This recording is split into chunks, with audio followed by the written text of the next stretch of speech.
egulire tukomyawo Shakira amaloka batukomale nitumanya yakoze eki kati bataddeyo obufaananyi kati yagambye bannaye si kyayagala kati yakabye wetuogerera yafunye reply okuva mbayimbi banne okuva lwe yakabye we yamaze okkaaba kubanga yabadde yaganye tugamba ani eyateekayo bino ebifaananyi oba ani eyamubbako essimu kuba amumanyi yamulabako ya meeting enfunda eziwera wabula yagaana oli abanga mukwate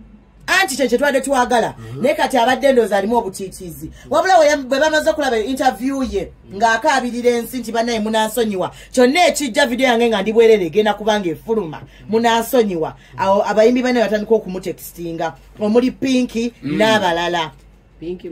munnaye kati Pinki yamugumya ki munnaye ate bamugumya babadde bamugamba nti ono omwami tumumanyi okitegeera wabula kyebagala bajjayo feesi y'omwami buli abawala abalala baleme mugwamu okitegedde omwami ono ategerekese nga Herbert Arinaitwe oba muyite David omwami ono yeeyita ava mu MK project era ye agambagamba n'ogu okitegedde so mwene emboozi kakensa media oyo no blogger avuddeyo n'atugamba nti babula essaawa zino Ismail Access yali badde nga mulamu n'alaba ku kigenda okutuuka ku Arinaitwe kubanga naye bali bamwarrestingako ogwa computer misuse naye ne bamubailinga out n'agenda bw'atyo atuuse okufa nga n'ekyamufiisa era computer misuse nga takitegedde otegeera n'agamba babula gavumenti yali yambye ono ye n'akwatibwako onani Arinaitwe yalina ebifaananyi yes talina bya muyimbi omu wabula ekimaze enviiri ku mutwe mu by'abayimbi balina abayimbi abamu munaye balabikawo bamuwa ssente kwabbe tebafuluma nga Gabbi Ntaate lindako ne Gabbi gyebiri nze siina maanyi alina ebifaananyi bya Gabbi Ntaate alina ebifaananyi bya Nina Rose alina ebifaananyi bya Pinki okitegedde so omwami ono akakensa wanjise obifaananyi bwa Nina Rose biza kufaanana ndeka kakati obwasiri tebwafuluma nga akyali mukaweiti katyo Nina Rose ne Pinki nina kyenyagala okugamba ani yagambye Shakira nti ffe tumuyinako obuzibu okuta ebifaananyi era negundi bamwitale nomwami Shafikaima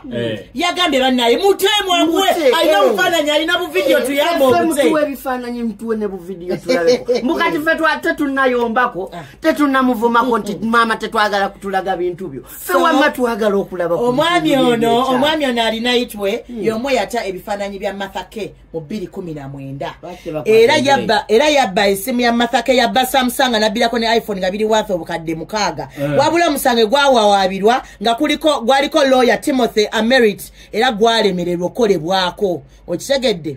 lwaki tebakwata embwa eyo anti kati naffe tetwebuuza kubanga kati olaba alina ebifaananyi by'abantu bangi ne videos wabula kino tugenda kikositoninga sides zombi okitegeera omwami oyo akwatibwa akolebwa ekaleme kubanga kitegeeza Abagabbi Ntaate bali musasula ssente nnyingi bakyamuwa balinga ono omulenzi alikodinga bu video awo ku Kenji's yakwata akanampeera ne bakama be yes kati nono bamukwate okitegedde wabula n'abakyala I don't see a reason as to why celebrity nga gwe osigaza nudes mu simu bana waliyo Snapchat kuliko streak kuliko kwetukozesa akaliko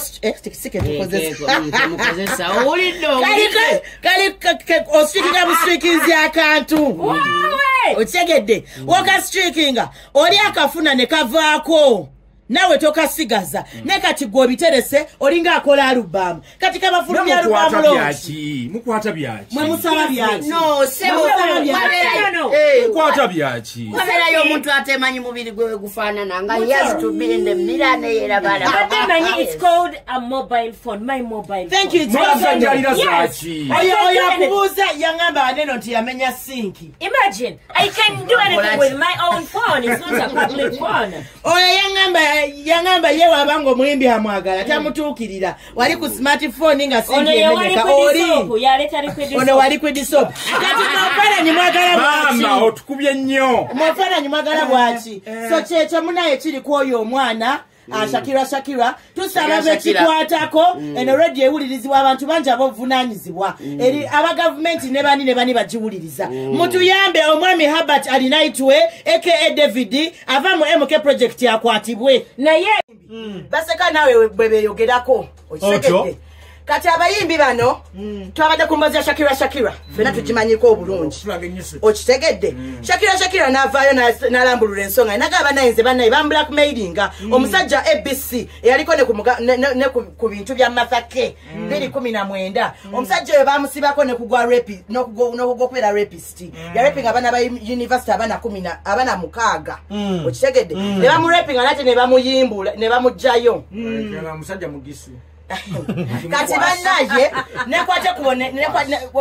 Shakira bachyogerako otyo anga Pink yavaayo sebo yetumikiriza agenda mu inbox y'omukyala eri abantu be batagamba lugambo Shakira ze nange bwongamba nti Abdul yagambye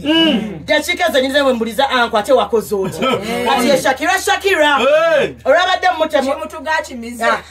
namugamba munaye toli wekka nze oyo guy yayogerako nange yefula amanyi industry I know akantu ako mannange kagende empola kama akanyiza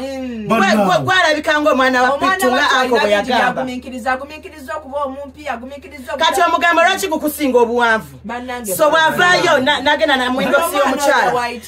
inbox y'omukyala nkugamba Shami natandika omugamba toli wekka nze nabako ne ku bifaananyi bya Gabbi Ntaate yandako ne ku bya Nina Rose kati nogumukalidde ku mumwa ndowooza Ntaate yamutabikwidde avuddeyo nagamba bannange conversation gye mwalabye nga ngamba Shakira yabadde private nze nadde mukwatibwa kisa okyegera naye Ntaate wabwe kibanga kyamuyisizza bubi simanyi oba ali nsonyiwa naye nze nsaba kunsonyiwa